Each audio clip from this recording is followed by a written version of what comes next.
Senhoras e senhores, internautas do blog do Edson Silva, senhoras e senhores telespectadores da TV Otimista. Estamos começando agora o nosso programa dizendo que os deputados federais e senadores, integrantes da Comissão Parlamentar Mista de Inquérito, CPMI, dos atos de vandalismos do dia 8 de janeiro deste ano em Brasília, estão reunidos agora no Senado da República para definirem o roteiro de trabalho da investigação. No início da sessão, foi questionada a participação no colegiado do deputado federal cearense André Fernandes, o primeiro autor do requerimento de instalação da CPMI. O governador Elmano de Freitas assinou o decreto ontem, instituindo ponto facultativo no dia 8 próximo, quinta-feira, data religiosa em comemoração a Corpus Christi. No mesmo dia, ontem, segunda-feira, o governador Elmano assinou outro decreto, o de número 35.492, declarando de utilidade pública para fins de desapropriação a área e imóveis que indica, com suas benfeitorias e acessões, localizadas no município de Fortaleza. Esta área compreende um grande espaço de terra, incluindo alguns imóveis residenciais, situados da proximidade da avenida,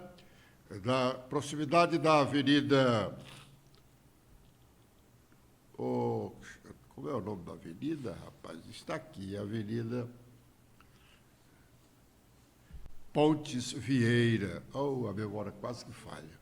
Da Avenida Pontes Vieira até uma boa parte do bairro da Aerolândia.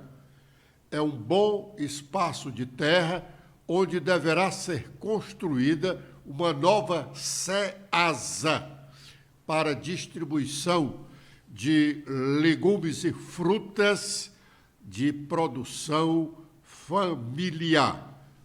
Daqui a pouco nós poderemos voltar a falar desse decreto, que é muito importante, vai mexer com uma boa parte da cidade de Fortaleza.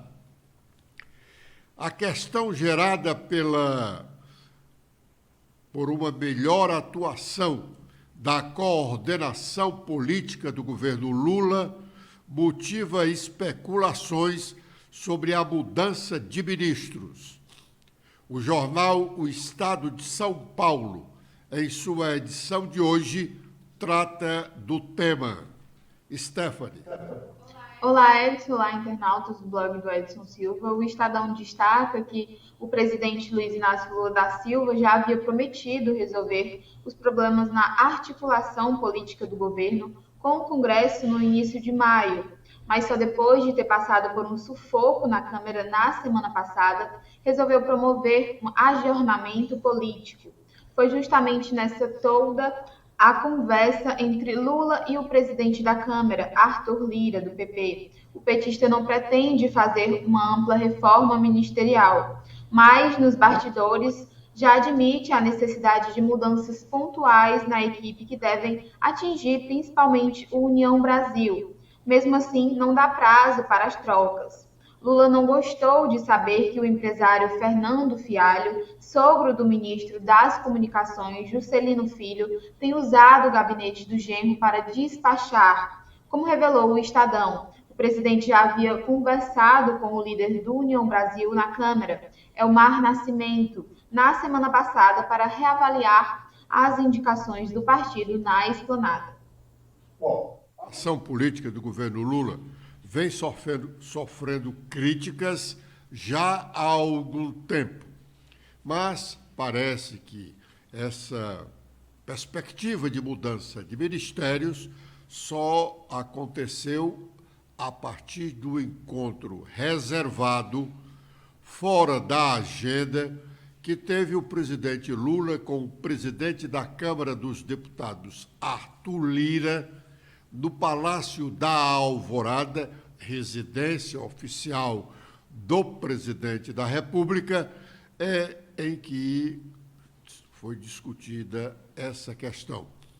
Lula tem dificuldade de aprovar as matérias do interesse do governo no Congresso Nacional, sobretudo na Câmara dos Deputados, onde ele não tem maioria, ou o governo dele não tem maioria. Agora é o momento de sabermos quais as nossas manchetes. Letícia. Olá, Edson. Olá a todos que acompanham o nosso programa de hoje. Com as atualizações feitas no nosso blog, temos que cearense é indicado para cargo de representante no Conselho Nacional do Ministério Público. Membro do Ministério Público Federal, Antônio Edílio Magalhães Teixeira foi o único candidato inscrito para a vaga e recebeu 658 votos. Com o resultado, sua indicação será feita pelo Procurador-Geral da República, Augusto Aras, e a seguir ele terá o nome encaminhado ao Senado Federal para sabatina. Temos que a ministra Marina Silva pede à população conscientização sobre a necessidade urgente de preservação ambiental. Marina afirmou que desde a sua posse o governo Lula busca soluções para conduzir o país a um ciclo de prosperidade com economia mais sustentável e uma sociedade mais justa. O governo federal publica MP que cria faixas de descontos para carros populares. Para ônibus e caminhões, os descontos vão de R$ 33.000 a R$ 99.000 e são associados à entrega de veículos da mesma categoria, usadas e em condições de rodagem. Também é exigida que a documentação do veículo entregue esteja regularizada com licenciamento de 2022 e o emplacamento. Juiz nega pedidos de deputados do Partido Liberal, do PL, para suspender a indicação de Zanin ao Supremo Tribunal Federal. Para Espanholo, que julgou 2 ações conexas, não há margem legal para questionar o Instituto da indicação discricionária do presidente para a vaga no Supremo, tendo em vista que o trâmite é constitucional e respaldado pelo ordenamento jurídico brasileiro. E foi marcado para o dia 22 julgamento da ação que pode tornar o ex-presidente Jair Bolsonaro inelegível. Essa ação, que será julgada pela Corte Eleitoral, foi ajuizada pelo PDT e aponta a ocorrência de abuso de poder e uso indevido dos meios de comunicação na reunião com embaixadores em que o então presidente fez ataques ao sistema eleitoral brasileiro em julho do ano passado. Com os destaques nacionais, iniciando pelo Estadão, temos em principal manchete que Arthur Lira indicou 33 milhões de reais do orçamento secreto para kits de robótica investigados pela Polícia Federal.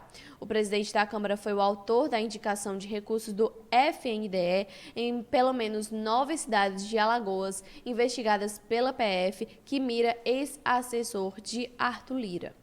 Com os destaques do Globo, também temos em destaque mais de R$ 700 mil. O diretor exonerado do Ministério da Educação teve movimentação bancária incompatível com a sua renda, de acordo com a Polícia Federal. Investigação apura suposta fraude em contratos de aquisição deste kit de robótica. E também temos em destaque sobre a CPMI do dia 8 de janeiro, que Torres, Dino e Mauro Cid serão os primeiros a ter convocação analisada. Com as últimas da Folha de São Paulo, temos em destaque negligência. O SUS tem fila com mais de 1 milhão de cirurgias eletivas paradas no país. Esse é o projeto da saúde pública. E plano de saúde é condenado a pagar R$ 250 mil a casal que perdeu o bebê. Bom, como dissemos no início do programa, está acontecendo agora a segunda reunião. A primeira após a instalação da Comissão Parlamentar Mista de Inquérito, que investiga a participação ativa ou por omissão de agentes públicos dos atos de vandalismos ocorrido em Brasília, com a depredação de próprios prédios do Poder Legislativo, do Poder Executivo e do Poder Judiciário. A sessão desta manhã começou com o questionamento sobre a participação ou não do deputado federal cearense André Fernandes, que é o autor primeiro do pedido de instalação desta CPMI. Agora é o momento de fazermos o nosso primeiro intervalo e já já voltamos a falar da CPMI.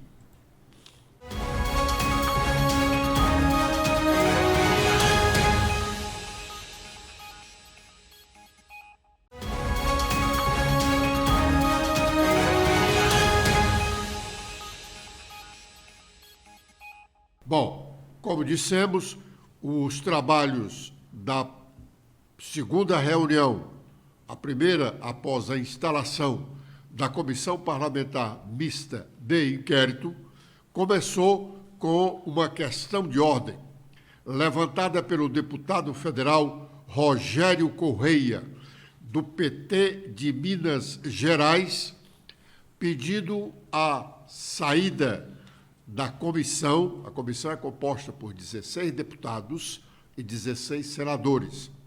Ele pede, o deputado federal Rogério Correia, pede a saída da comissão do deputado federal cearense André Fernandes, que foi o primeiro autor do requerimento de instalação dessa CPMI, sob a alegação de que ele, André, é um dos investigados dos atos de vandalismo do dia 8 de janeiro em Brasília.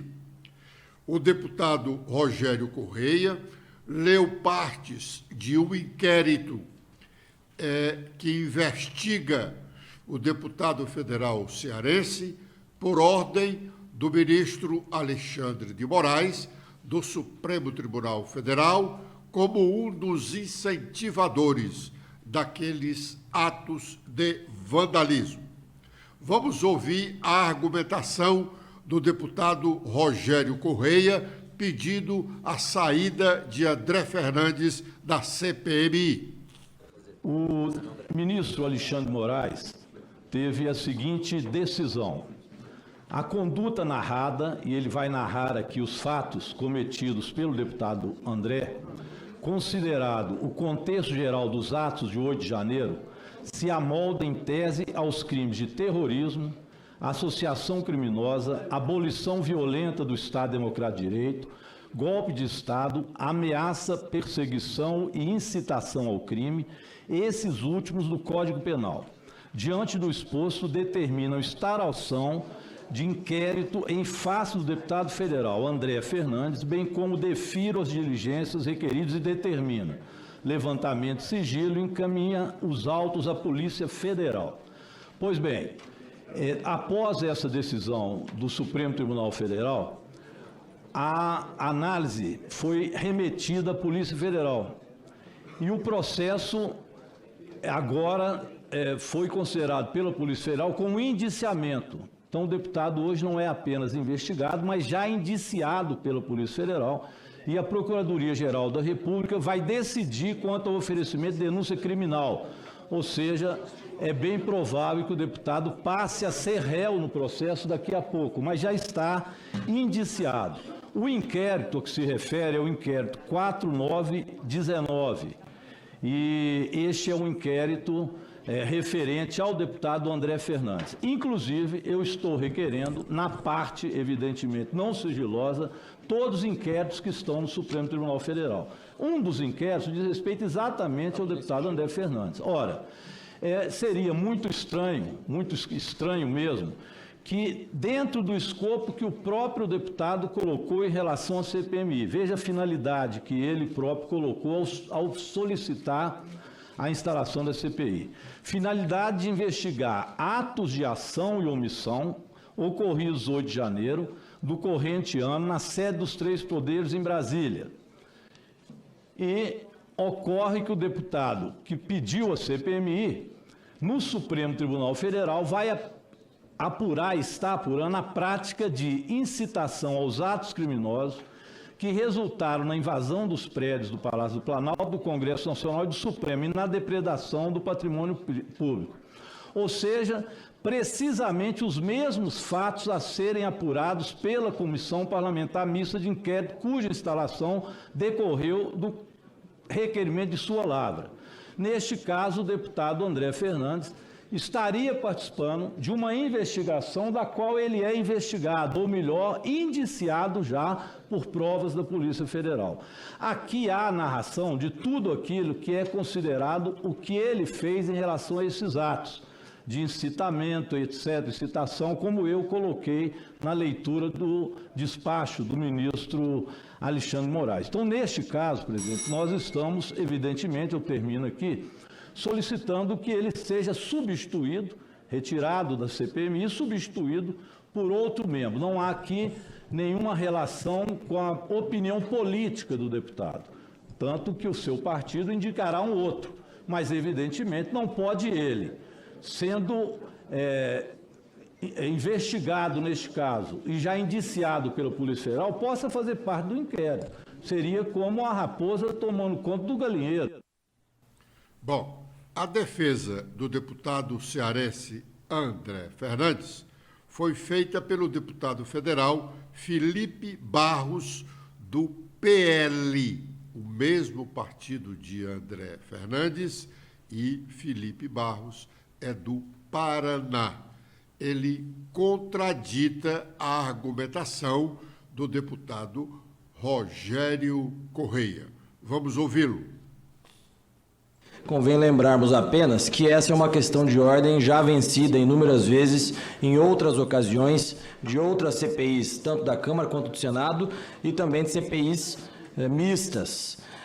Cito um exemplo. Na CPI dos Correios e do Mensalão, inúmeros parlamentares que recebiam propina do Mensalão, do partido do deputado autor dessa questão de ordem, estavam lá participando da investigação da CPI. Portanto, essa é uma questão já vencida e passo nesse momento, então, ao fundamento jurídico regimental. Cumpre destacar, senhor presidente, conforme expressamente estabelece o parágrafo 1º do artigo 131, que a questão de ordem deve ser objetiva, indicar o dispositivo regimental em que se baseia, referir-se a caso concreto relacionado com a matéria tratada na ocasião, não podendo versar tese de natureza doutrinária ou especulativa. Ora, de plano verifica-se que a presente questão de ordem não merece sequer ser analisada, na medida em que não indicou qualquer dispositivo regimental pertinente, até porque não existe dispositivo sobre o tema nos regimentos das casas legislativas. Em última análise, tenta-se levantar uma tese meramente especulativa, sem amparo regimental e tampouco constitucional. Mesmo que se cogitasse em ultrapassar esse óbice regimental, a título argumentativo, é competência exclusiva dos líderes a indicação dos membros de uma comissão temporária, nos termos esculpidos nos regimentos de ambas as casas, valendo citar o artigo 9º do Regimento Comum, no sentido, insta-se de que os membros das comissões do Congresso Nacional serão designados pelo presidente do Senado mediante indicação dos líderes. Por outras palavras, não cabe ao presidente da CPI ou a outro parlamentar membro dessa comissão deliberar sobre a composição do seu colegiado.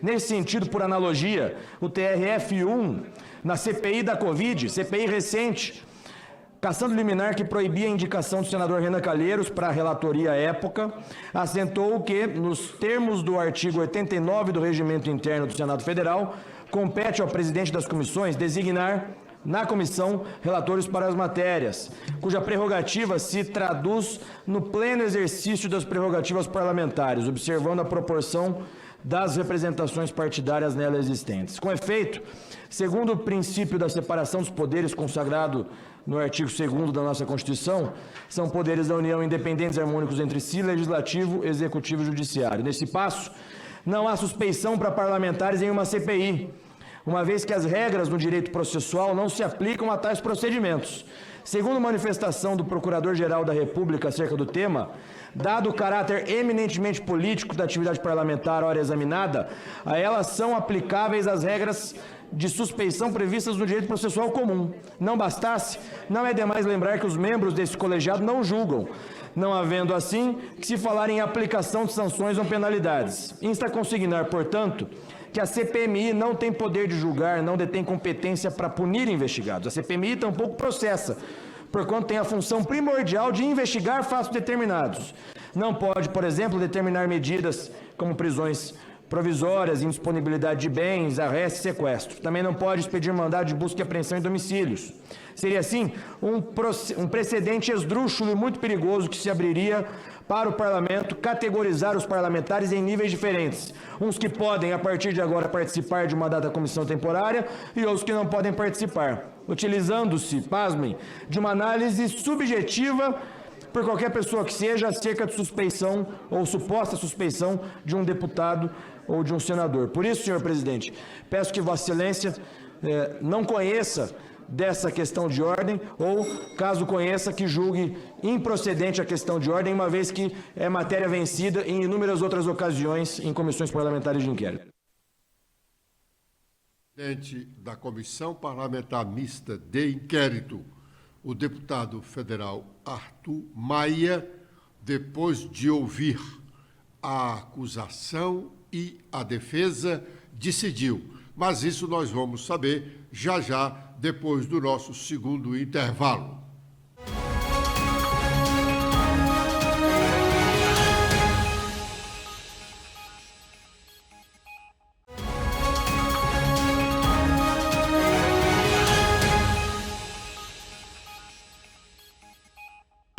Depois de ouvir as argumentações do deputado Rogério Correia, pedindo a retirada de André Fernandes da CPMI e da defesa do deputado Felipe Barros, defendendo a permanência de André Fernandes na CPMI, o presidente da comissão, deputado Arthur Maia, decidiu. Vamos ouvi-lo. O deputado Felipe Barros fez a contradita. A mesa vai decidir. E decide no sentido de indeferir a presente questão de ordem, haja vista decisões anteriores daqui do Senado, da Câmara e do próprio Congresso Nacional, de que não existem deputados pela metade. Ou o deputado é deputado e pode participar de qualquer colegiado dessa casa, ou não é e não pode fazê-lo. Para além disso, eu quero dizer também que essa indicação de membros de CPI não compete ao presidente do colegiado, e sim aos líderes partidários. Portanto, indefiro a questão de ordem, mas sem nenhum prejuízo posso encaminhar, já que o deputado... Bom, pela decisão do presidente da CPMI, Arthur Maia, o deputado federal cearense André Fernandes vai permanecer como membro da Comissão Parlamentar Mista de Inquérito, que investigará a participação de agentes públicos, ativo ou por omissão, dos atos de vandalismo registrados em Brasília no dia 8 de janeiro deste ano. A decisão do presidente da CPMI não significa dizer, neste momento, que o caso está encerrado.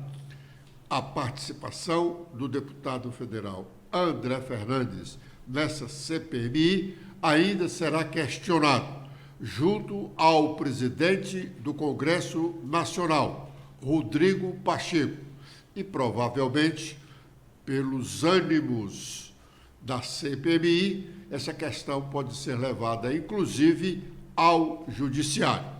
Com esta informação, nós estamos chegando ao fim do nosso programa de hoje, prometendo estar de volta com a proteção de Deus amanhã, neste horário. Letícia. Eu também faço meus agradecimentos a todos que acompanharam o nosso programa de hoje. Espero revê-los amanhã. Até lá!